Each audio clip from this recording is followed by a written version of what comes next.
Pada video ini saya akan membahas materi SKI yang berjudul Teori Masuknya Islam ke Indonesia. Yang pertama ada teori Mekah. Teori yang menyebutkan bahwa Islam masuk ke Indonesia langsung dari Arab Mekah pada masa kekhalifahan. Dan teori ini juga sebagai penolakan terhadap teori Gujarat. Teori Mekah ini didukung oleh Jacob Cornelis Van Leur atau J.C. Van Leur, hingga Buya Hamka dan Thomas Walker Arnold atau T.Y. Arnold. Teori ini didasarkan pada beberapa hal berikut. Yang pertama, pada abad ke-7 tahun 674 Masehi, di pantai barat Sumatera sudah terdapat perkampungan Arab Islam, dengan pertimbangan bahwa pedagang Arab sudah mendirikan perkampungan di Kanton sejak abad ke-4.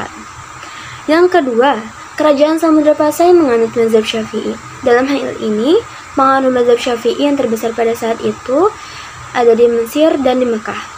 Yang ketiga, Raja-Raja Samudra Pasai menggunakan gelar Al-Malik, di mana gelar tersebut berasal dari Mesir. Kedua, ada teori Persia. Teori Persia berpendapat bahwa Islam masuk ke Indonesia pada abad ke-15 dengan dibawa oleh bangsa Persia atau saat ini telah menjadi negara Iran.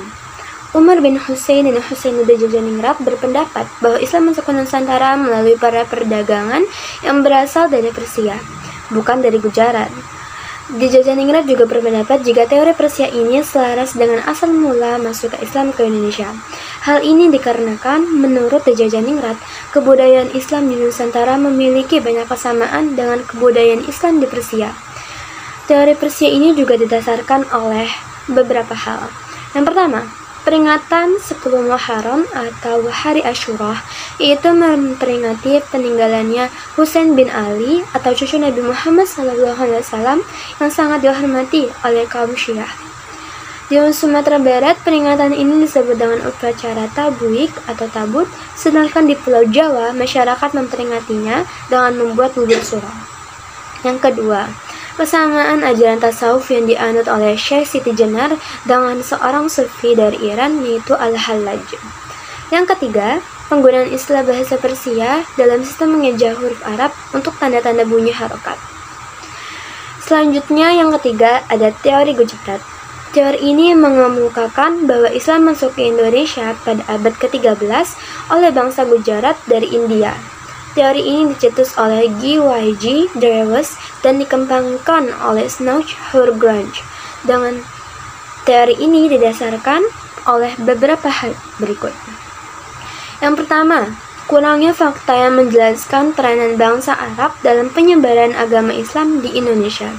Yang kedua, hubungan dagangan antara Indonesia dengan India sudah terjalin melalui jalur Indonesia, Cambai, Timur Tengah, hingga Eropa. Yang ketiga, adanya batu nisan Sultan Malik Al-Saleh, yaitu Sultan pertama Kerajaan Samudra Pasai, yang bertuliskan angka tahun 1297 bercorak khas Gujarat. Masuknya Islam ke Indonesia yang selanjutnya adalah teori Cina.